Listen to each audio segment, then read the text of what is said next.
Song वाला के बचपन के पर्सनल लेटर्स देख रहा था और उसमें से उसे पता चला कि सॉन्ग वाला की नजरों में शिया चाओ जो उसका स्टेप फादर है वो बहुत ही वीक है और वो कुछ भी करने लायक नहीं। जब भी कुछ होता है तब वो रोने लगता है और उसके पास खुद की कोई भी राय नहीं होती, मतलब कुछ कहता नहीं, बस रोने लगता है। नहीं तो उसे कहना चाहिए ना कि मेरे बेटे की गलती है, सॉन्ग वाला की कोई गलती नहीं है। और सॉन्ग वाला ऐसा मानता है कि उसे सॉन्ग शाओ के साथ तो कंपेयर किया ही नहीं जा सकता, मतलब कि शिया चाओ उसका स्टेप फादर, उसकी कंपेयर उसके असली फादर सॉन्ग शाओ के साथ तो नहीं की जा सकती। सॉन्ग वाला के जन्म देने वाले फादर का नाम है सॉन्ग शाओ और Song Shao type B blood था। सॉन्ग वाला फिर शिया फैमिली के घर में रह रहा था, लेकिन ये नया घर उसके लिए कुछ भी नहीं था। सॉन्ग वाला ये जो सारे लेटर्स लिखता था वो रिटर्न आते थे, क्योंकि शायद पुराना एड्रेस था, वहाँ पे कोई रहता ही नहीं था। यू के हाथ में फिर आया आखिरी लेटर। सॉन्ग वाला ने उस आखिरी लेटर में लिखा था कि डियर मॉमी, डैडी ने कहा कि अब आपको मेरी जरा से भी जरूरत नहीं है। क्या ये सच है कि आपने मुझे छोड़ दिया है? और ऐसा इसलिए नहीं है कि डैडी मुझे अपने पास रखना चाहते हैं।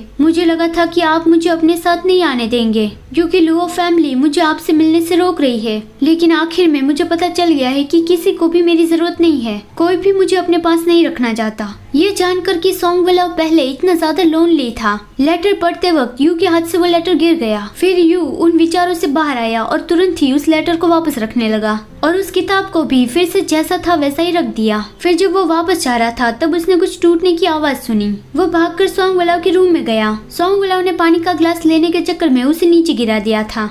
यू भागकर वहाँ पे आया और उसे पूछता है आखिर हुआ क्या है। सॉन्ग वाला कहता है तुम तो बहुत जल्दी यहाँ पे आ गए। यू कहता है मैं बस यहाँ से गुजर ही रहा था। सॉन्ग वाला कहता है उसे साफ करने की जरूरत नहीं है, जाओ और मेरे लिए पानी लेके आओ। तो फिर यू उसके लिए पानी ले आया, लेकिन अभी सॉन्ग वाला की हालत खराब हो रही थी। यू ने उसका टेम्परेचर चेक किया कि उसे तो बुखार हो गया है, लेकिन तुरंत ही सॉन्ग वाला उसका हाथ दूर झटक देता है और कहता है कि मुझे मेरी दवाई दो, मैं उसे लेकर फिर थोड़ा सोना चाहता हूँ। और वो खुद से ही अपनी दवाई लेने के लिए स्ट्रगल करने लगा। यू कहता है ऐसे ही रहो, मैं तुम्हें देता हूँ। और फिर दवाई लेने के बाद सॉन्ग वाला सो गया। फिर यू वहाँ उसके पास ही बैठ गया, मतलब शायद उसे फिर से कोई जरूरत पड़ जाए। फिर बहुत देर बाद सॉन्ग वाला को सपना आ रहा था। वो सपने में बोल रहा था कि क्यों आप मुझे छोड़ के क्यों चले गए, और वो नींद में ही फिर से वही लाइन बोलने लगा। यू उसे सुनकर देखने लगा और सोचने लगा कि क्या वो अपनी नींद में बोल रहा है, लेकिन फिर से उसका बुखार इतना ज्यादा बढ़ने क्यों लगा है। तो फिर यू गीले कपड़े से सॉन्ग वाला की बॉडी वाइप करने लगा, लेकिन गलती से सॉन्ग वाला के फेस पर टॉवल गिर गया। यू परेशान हो गया कि ओह नहीं वो जाग जाएगा।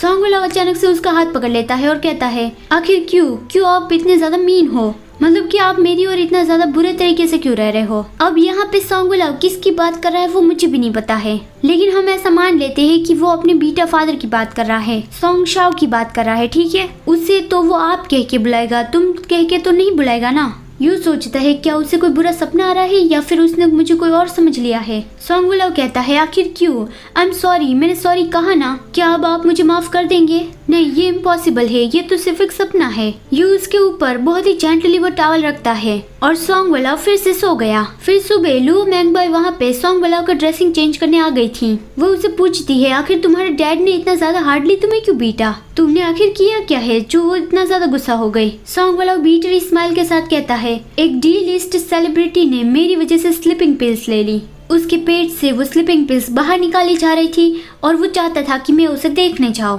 लेकिन किसी ने ये न्यूज को फैला दिया। आज तो सच में हमारे बारे में हेडलाइन छप जाती। यू ड्रेसिंग का सारा सामान लेके खड़ा था। मैंगबॉय उससे ट्वीजर्स मांगती है और हंसती हुई कहती है ये डी लिस्ट सेलिब्रिटी तो बहुत ही ट्रबलसम है, वलाओ तुम तो सच में बहुत अनलकी हो। हंसने की वजह से उसका ध्यान भटक गया और सॉन्ग वाला को दर्द हुआ, तो वो उससे माफी मांगती है कि उप्स आई एम सॉरी। सॉन्ग वाला को गुस्सा तो आया लेकिन उसने कुछ कहा नहीं। चलो आज की वीडियो में इतना ही। अगर वीडियो अच्छा लगा है तो लाइक करना मत भूलना। बाद में मिलते हैं, बाय बाय।